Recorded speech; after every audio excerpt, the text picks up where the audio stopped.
Hello, this is Malorian, the Orc Tactical team, talking about our brand new book coming out today. And the next thing we're touching on now is our special units. Now, in the special units here, we got tons of stuff. As usual, orcs have so many different options. We got 3 pages of them.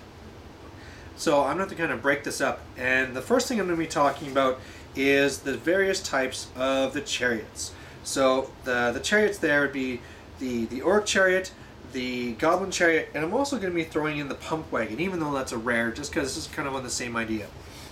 Now, ever since the last book, the boar chariot has gained 5 points.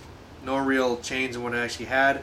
The wolf chariot got cheaper by 10 points, and the only difference here is that you can actually take more of them now, because now you can take them in units of 1 to 3. The pump wagon actually got more expensive by 5 points, but it can now pump faster and it has more options. Now, when we look at these, the first I want to touch on is the units of wolf chariots. Bad idea. The reason why it's a bad idea is because, to begin with, it gives you less options. So if you had 2, you could be using 1 to be helping one combat here because a small frontage is easier to help a block, or 1 can be over here to be keeping back this fast cav.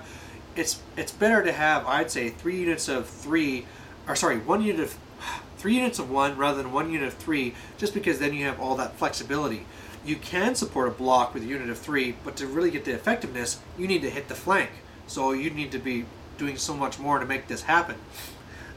Then you have all the other stuff where when it takes shooting, they're doing more wounds. You know, if a cannon goes through, a cannon can kill all 3 at the same time because they're all together. When you're declaring your charges, you're putting all your eggs in one basket.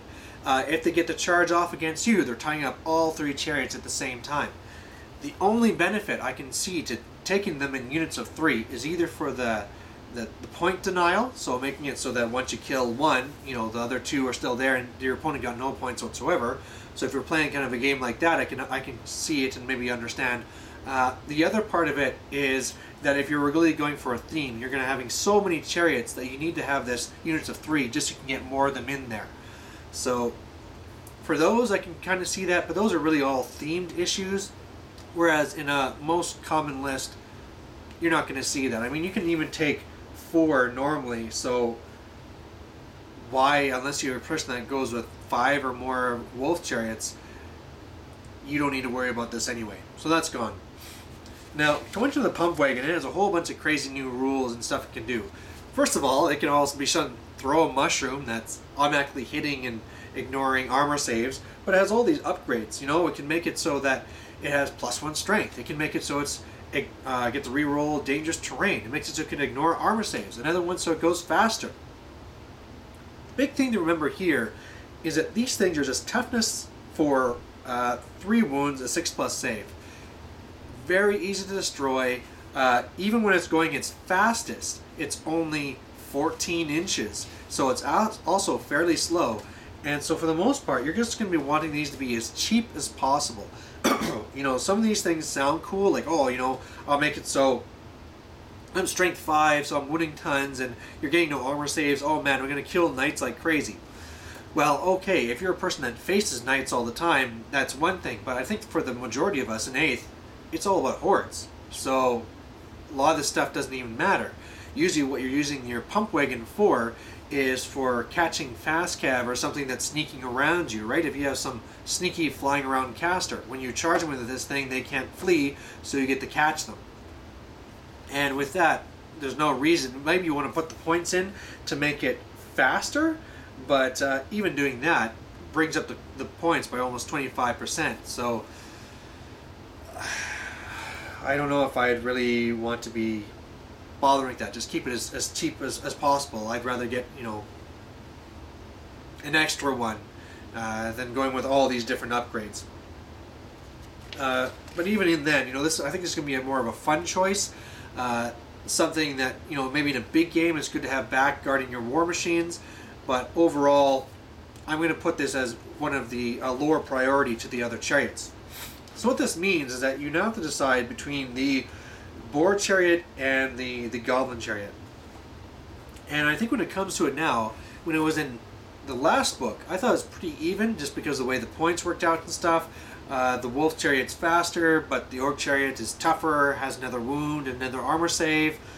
But the way it is now, because it's so cheap, I'm going with the wolf chariot. They're just so great. You can get more of them if needed, and they're just so fast. So it's easier to catch things and support things. It's not like all of a sudden you're going to be trying to support your block and it fails. As well, it still comes with the short bows. So if you're up against weapon teams from Skaven or something like that, you just need to do the one wound.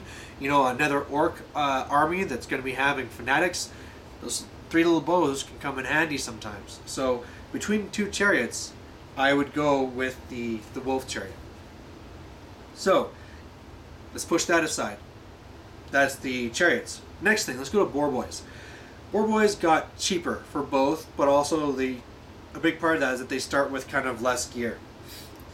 Your regular orc boar boy is actually only 3 points more than spiders, and I think that's going to be a big thing here. Where if you're a person that really likes to really beef up your fast cav, you might just want to just think of going with some naked boar boys and take these guys. Of course, these guys suffer from the same problem as always before, that they, cavalry doesn't do well in 8th. You probably want to avoid them altogether. There's ways that you could be using them. You know, if you're using this as elite fast cav, or if you have Gorbad in your army and you're wanting to protect him, I can see that type of stuff going on. Savage orcs can now take additional hand weapons, even though they're mounted. However, they take dangerous terrain tests. I could see them working okay, because you could also have the Shrunken Head Shaman with them as well, boosting up their ward save. But overall, I mean, this is kind of going to kind of crazy elite if you actually were making this your offensive, because once you start getting them all those gear, it just gets too expensive. So for the most part, I'd only take these if you were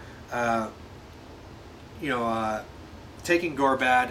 If you were seeing a lot of cannons, so chariots would be dying too easy, you'd rather just lose one of these guys as a support unit, only then. So, my voice is starting to go, did a lot of talking. One of the last things I want to talk about here is a big comparison between regular trolls, which are special, black orcs, and a squig herd. All of these are kind of like your big hard hitters. And in 8th, a big thing is all about who can do the biggest punch. It's all about who's the biggest. Bigger is better. You're going to win combat if you kill the most. It's all about that now, not about static res. And whereas before, black orcs were probably pretty much our best situation, we have a real good comparison now with these 3 units. If we look between black orcs and trolls to begin off with, trolls got cheaper since the last edition. Black orcs just by 1. But the big thing here is that when you look at wounds per point, trolls win, which is pretty significant when you keep in mind that the trolls and the black orcs are both toughness 4, but the black orcs only have a 5+ armor, and the trolls have a regen, so 4+. So trolls looking pretty good already. Trolls also have fear. Trolls are also faster, looking pretty good there. When you're doing your wound output, the part where things get really great is when you start going to horde. And now that trolls got cheaper, you can start making a horde of trolls pretty easily. And when you're doing the comparison for the damage output between the two, black orcs lose, even when you're looking at, say, going against weapon skill 3, so that black orcs will be hitting against 3s, trolls are on 4s.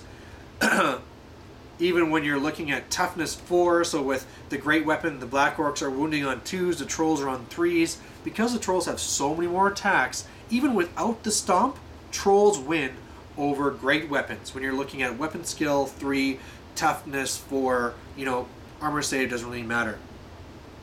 So that's really interesting. And when you take black orcs and you go to the 2 hand weapons, the black orcs actually beat the trolls in the first round. Now that your choppas get the +1 strength, well, I guess they always did, but after that, after your choppas revert back to being just strength 4, the trolls are winning again. So I'm starting to think, whereas before everybody wanted to go with black orcs, now all of a sudden you probably want to go with trolls. The only difference here at the time where that changes is, say, if you're usually against dwarves, so you're seeing flaming cannons, stuff like that. If you really need to get in that banner, you know, the Black Orcs can take it. And as well, Black Orcs are better at taking on buildings than Trolls are.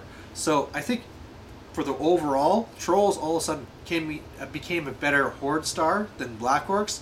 But Black Orcs have a few more extra things that they can do. So at least, you know, we got a kind of even battlefield there. Now, the other one that was interesting is Squig herds. Now, Squig herds, they really just changed because now, instead of grabbing a group that had 3 Squigs and 2 handlers, now you can just buy it all separately. The big thing is just that you need at least to have 1 Night Goblin for every 3 Cave Squigs. So you actually need to have less of them overall, which kind of makes them more cheaper. Because usually, when you fight in combat, all the Night Goblins are in the back, so they're not getting lost. You only lose those guys from shooting.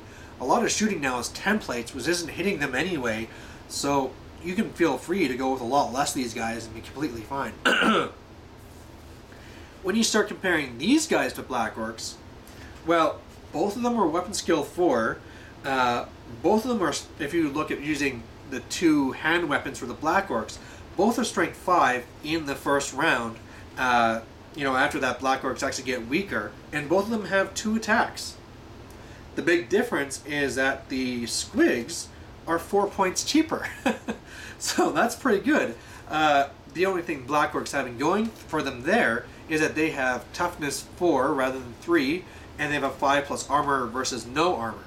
I think that the armor thing, not as important. You know, in combat, you see a lot of higher strength things. You're going to be ignoring that armor at least partially anyway.